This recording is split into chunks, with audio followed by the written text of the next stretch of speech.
In my opinion, the All Time Heist update is the best Pirate 101 update since 2016 and debatably 2013. The quality here is way beyond past updates like Zigzag, Tartarus, and the Sinbad episodes. For the first time in what feels like forever, we're not just getting a ported zone or a dungeon. We're getting a real continuation of the main story with strong writing, a new zone, and a promising story direction. And here for the first time ever, I didn't hit a single game-breaking bug that has never happened to me before in an update.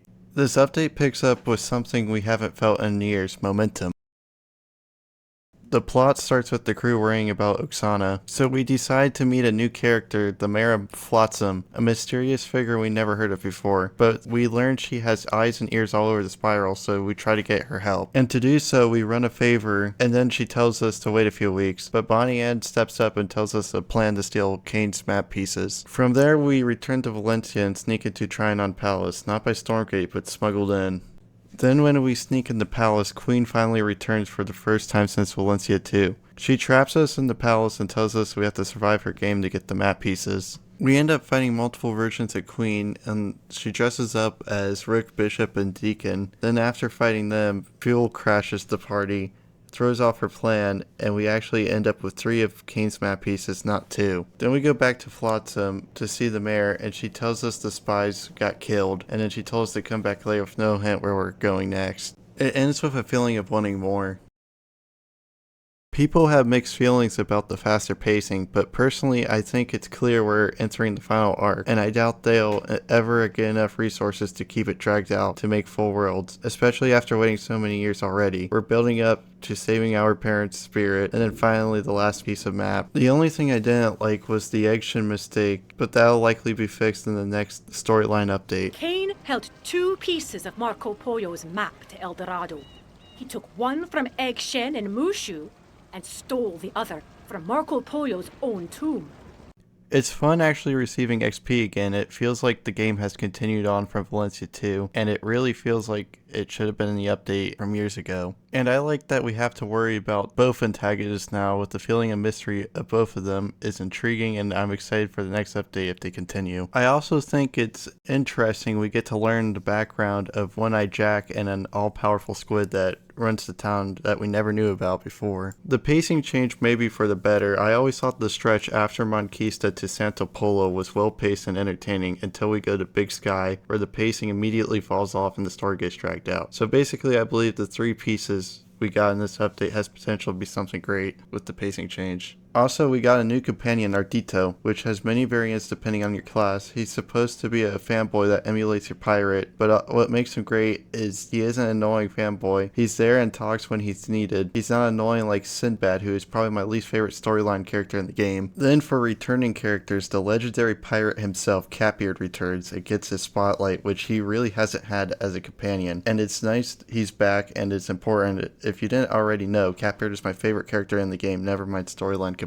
I will say that the Presidio companions and Guns Gold companions and your first companions are still missing from it, and I think that's a big deal. It just feels like there's no variation because they used to have a lot of lines in the game, but I have a feeling the Presidio companions will return, especially with them showing up in the Agrabah bundle. But yeah, back to the ending, it makes me at least wonder, where did Kane's mind go?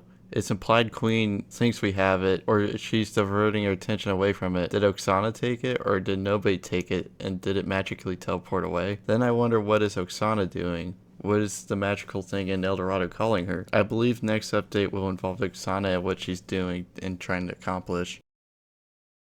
This feels like Pirate 101 again. The last 2 updates, Tartarus and Zigzag, were straight rips from Wizard 101 assets. This time we return to Valencia and see areas from Part 2 reused in clever ways, but it's subtle and doesn't break immersion. There's unique art, cool clockwork statues, and interior designs we haven't seen in Pirate before.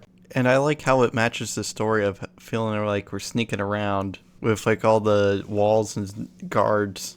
It matches very well. And the only reason why I would say this isn't better than Valencia 2 is because this feels more like a continuation to Valencia 2 than really a new area. Valencia 2 gave us the Skyway and Stormgate, but this just feels like a continuation of Valencia 2 of what it should have been back in 2016. But as an update, it may even be better than Valencia 2 because there's been way less bugs. I remember Valencia 2 on launch had bugs on many quests, and especially the Sinbad ones, they've been pretty bad. I will say I've only played this on my Witch Doctor and Buccaneer. When I first played on my Witch, I thought it was really easy. I lost maybe 2 companions, but then on my Buccaneer, it was really hard with Overwatch 5, strong swashbucklers, and Bishop Queen slows down movement. Like Zigzag, there seems to be an anti-Buccaneer sentiment still, and I lost like 6 companions on my buck questing through it. They should add either companion presets so I can counter it, or add powers to counter, because it's very hard to play against Overwatch 5. But other than the difficulty, it is not bad. Like, it's a slightly raised version of Valencia 2, which makes sense with new gear and new level cap. And the courtyard guards aren't like the Duomo guards from Valencia 2 that get assassin strikes that always crit. I haven't really got to use the new powers yet, but I can tell they're very good. I can get Repel Boards 3 on my Privateer, which helps my Repel 5 hold the line 5 build easier. And Mojo Javelin for Witch Doctor seems like a game changer. I mean, I barely used them since I didn't reach max level until late. Also, I don't really like that we have to farm the bosses to get to max level. I literally just did side quests instead and got to max within a few hours. All because I didn't want to fight the bosses 7 times each. But I love getting my companions to 75. Them getting a new epic is game changing. It alters my lineups a lot. It's so nice to give El Toro Riposte 3 finally. What I don't like is the 10 training tome cap and the fact that they cost like 11,000 gold now over the old 9,000. So basically I have to farm gold to max out my companions, and that will take forever. But yeah, the update is fun and it adds a lot of great gear for almost any build. You can get Kane robe now and his blade, which is really good and cool. Also, they need to fix the UI. They updated it like 2 years ago, but it ruins it for me because when we get the 3 map pieces, I can't even see them because of the UI. I have my doubts. They say we will go to El Dorado within 5 years, and this update was the make or break, but I have reason to be skeptical of all the ported and reused assets they've been using. I'm hoping we get to finish out the skyways of those unused worlds and unused storm gates that have been left untouched for years. I'd hate to go to El Dorado with skyways and storm gates left untouched. It still feels like we're far away from an actual world, yet they're picking up the pace. So I'm wondering, when they meant make or break, their goal is to hire artists or coders to make a skyway finally. I also wonder if their plan is to do 5 levels every year within those 5 years, and end the game at 100 over 115 like it was supposed to be. But there still hasn't been any skyways and worlds yet, and I wonder if we're still far away from that. If they do go through with this 5-year plan, I hope to see actual storm gates and new skyways. Ported zones won't be sustainable. But hey, this Pirate 101 update is a step in the right direction. It's a real continuation with a good story, mystery, world building, and a clear direction towards El Dorado. Whether or not this update surpasses Valencia 2 is up for debate, but it's without a doubt the best update since that era. Also, one more thing, there's supposed to be a quality of life update at the end of the year, and it's rumored to have El Toro's promotion in it. Please don't make it like Hockley's where we have to farm for it. Let me know down in the comments your thoughts on this update. If you like this video, be sure to check out my Catbeard video or my speculation on the update. Also, it'll mean a lot if you liked or subscribed. It shows people like my Pirate 101 content and want to see more.